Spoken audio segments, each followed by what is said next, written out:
दोस्तों, क्या आप जानते हैं एक आदमी अपनी पूरी लाइफ में एवरेज 386 दोस्त बनाता है, मगर इनमें से आखिर तक सिर्फ एक ही दोस्त लंबे समय तक दोस्ती निभा पाता है। और दोस्तों, रात को सोने से पहले आप जिस पर्सन को याद करते हो वो पर्सन आपकी लाइफ में या तो आपकी खुशी का कारण होता है या आपके दुख का कारण। और क्या आप जानते हैं कि जब भी किसी इंसान को एक नया पेन दिया जाता है तो उनमें से 97% लोग उस पेन से सबसे पहले अपना नाम लिखते हैं। ऐसा इसलिए है क्योंकि साइकोलॉजी के हिसाब से हर इंसान को अपना नाम सुनना उससे इस दुनिया का सबसे अच्छा साउंड लगता है। तो दोस्तों, हम आपको इसी तरह के 21 अमेजिंग और इंटरेस्टिंग साइकोलॉजिकल फैक्ट्स बताएंगे जिन्हें सुनकर आप कई ऐसी बातों का रीजन समझ जाओगे जिसके बारे में आपने पहले कभी नहीं सुना होगा। सो नंबर 21, अगर आप चाहते हो कि कोई आपके सामने झूठ ना बोले तो आपको बस इतना करना है कि जब भी आप उस पर्सन से बात कर रहे हो तो उनकी आंखों में देखने के बजाय आपको उनके माथे के बीचों बीच देखना चाहिए। इससे वो अपना थोड़ा बहुत कॉन्फिडेंस खोने लगेंगे और उन्हें लगेगा कि वो अगर झूठ बोलेंगे तो वो पकड़े जाएंगे, और ऐसे में वो झूठ बोलने से रुक जाते हैं, इसलिए इसके चांसेस कम हो जाएंगे कि वो आपके सामने झूठ भी बोल पाए। Number 21,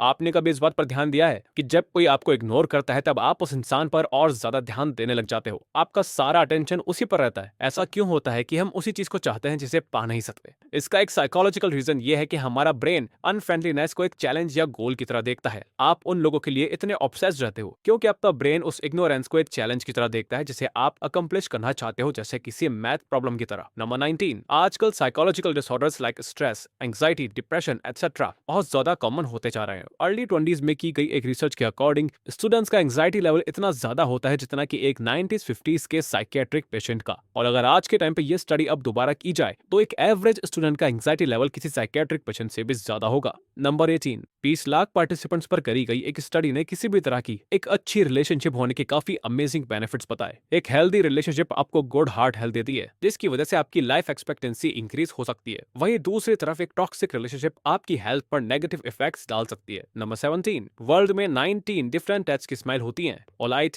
dominance, wistful, flirty etcetera. और इन्हीं में से एक होती है डुशेन स्माइल, जिसे सबसे बेस्ट और हाई स्टैंडर्ड वाली स्माइल माना जाता है। इसी स्माइल को एक जेन्युइन ऑथेंटिक स्माइल भी कहते हैं। एक ऑथेंटिक डुशेन स्माइल आपको ट्रस्टवर्दी, फ्रेंडली और ऑथेंटिक दिखने में मदद करती है। नंबर 16, आपने नोटिस किया होगा कि कुछ लोग बात करते समय बार बार अपने फेस को टच करते रहते हैं, स्पेशली अपनी नोज को, और हम सोचते हैं कि शायद ये उनकी आदत हो सकती है, लेकिन साइकोलॉजिस्ट के हिसाब से ये एक नर्वसनेस की निशानी हो सकती है। वो इंसान कन्वर्सेशन में कॉन्टिन्यूसली अनकॉन्शियसली अपनी नोज को टच करते हुए ये सोचता रहता है कि आप उसके बारे में क्या सोच रहे हैं। नंबर 15, आपने नोटिस किया होगा कि जब कोई आपके सामने यौन करता है यानी उबासी लेता है तो उसको देखकर आप भी यौन करने लग जाते हो। ऐसा हमेशा तो नहीं, लेकिन अधिकतर अनकॉन्शियसली हो जाता है। लेकिन साइकोलॉजिस्ट के अकॉर्डिंग ऐसा होता है एक फिनोमेनन की वजह से जिसे कहते हैं सोशल मिररिंग, जिसका डायरेक्ट लिंक होता है ब्रेन में मौजूद मिरर न्यूरॉन से। इसी वजह से किसी और को यौन करते देख हमें ना चाहते हुए भी खुद ब खुद यौनिंग होने लगती है। नंबर 14, जब आप किसी क्यूट पेट, टॉय या बच्चे को देते हो तो आपका मन उसे दबाने का करता है, पर क्या ऐसा होना नेचुरल है? इस तरह के बिहेवियर को कहा जाता है cuteness aggression. Neuro science research में देखा गया कि हम पॉजिटिव चीजें देखकर बहुत ज्यादा ओवरवेल्म फील करने लगते हैं, और इन्हीं क्यूट चीजों को देखकर हमारे पॉजिटिव इमोशंस बढ़ जाते हैं, जिसे कंट्रोल करने के लिए हमारा ब्रेन क्यूटनेस अग्रेशन क्रिएट करता है जो हमारी इस ओवरवेलमिंग फीलिंग को कंट्रोल करती है। नंबर 13, दिन भर में हमारे दिमाग में 50,000 से भी ज्यादा थॉट्स आते हैं, जिसमें से 80% थॉट्स नेगेटिव होते हैं,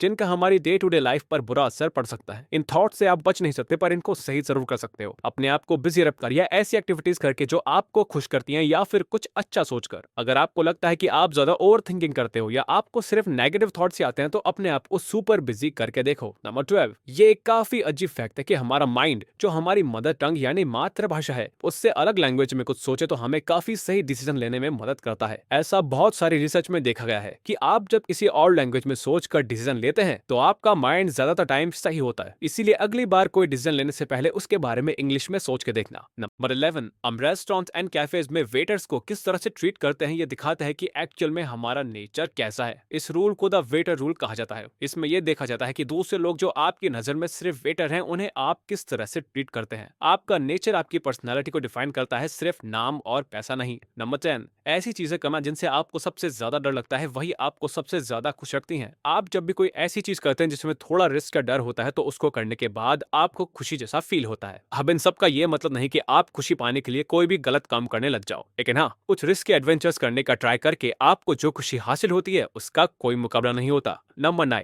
जब किसी इंसान का कोई करीबी गुजर जाता है तो वो बहुत दुखी हो जाता है, जिसके लिए लोग उसे अक्सर यही बात समझाते नजर आएंगे कि टाइम हील्स एवरीथिंग, या वक्त के साथ सब ठीक हो जाएगा। लेकिन साइकोलॉजी के हिसाब से टाइम सब कुछ सही नहीं करता, बल्कि वो इंसान खुद उस दुख या उस लॉस के साथ जीना सीख जाता है। उसे उस दुख की आदत हो जाती है और वक्त गुजरता रहता है, जिससे ऐसा लगता है कि सब कुछ ठीक हो गया है। नंबर 8, एक इंसान बिना सोए सिर्फ 11 दिन तक ही जिंदा रह सकता है। ह्यूमन बींग्स अपनी लाइफ का 33% टाइम सोते हुए गुजार देते हैं। कुछ लोग ऐसा सोचेंगे कि ये तो बिल्कुल वेस्ट ऑफ टाइम है, क्योंकि हम सोते हुए कुछ भी हासिल नहीं कर रहे। लेकिन आपको ऐसा नहीं सोचना चाहिए, क्योंकि इसी 33% टाइम की वजह से जो हम सोकर गुजारते हैं, हमारा बाकी का 67% टाइम प्रोडक्टिव हो पाता है और आप वो सभी एक्टिविटीज कर पाते हैं जो आप अपनी डे टू डे लाइफ में करते हो। नंबर 7, साइकोलॉजी के हिसाब से जो लोग दिन भर बिजी रहकर अपना काम करते हैं और रात को कोई पार्टी या किसी भी तरह से एंजॉय करते हैं, तो उनको ज्यादा दुख नहीं होता कि उन्होंने टाइम वेस्ट किया है, बल्कि अगले दिन वो और भी मोटिवेटेड नजर आते हैं। दूसरी तरफ वो इंसान जो दिन भर अपना टाइम वेस्ट करता है, उसे दिन के एंड में बहुत गिल्टी फील होता है कि उसने पूरा दिन कुछ भी प्रोडक्टिव नहीं किया और फिर वो रिग्रेट करता है। नंबर 6, अकॉर्डिंग टू साइकोलॉजी, आप जितना सीरियस होकर अपना काम करोगे वो काम उतना जल्दी पूरा हो जाएगा, और अगर किसी काम को बिना डेडलाइन के ऐसे ही शुरू कर दोगे तो वो काम उतना ज्यादा ही टाइम भी लेगा। यानी काम कितना टाइम लेगा ये टोटली आप पर डिपेंड करता है। फॉर एग्जाम्पल, आपके साथ ऐसा जरूर हुआ होगा कि कोई काम जो असल में 1 घंटे का है, उसी सेम काम को अर्जेंटली करने में आपको सिर्फ 30 मिनट्स का टाइम लगा होगा, और वहीं किसी 1 घंटे के काम को जिसे हाथों हाथ करना जरूरी नहीं होगा,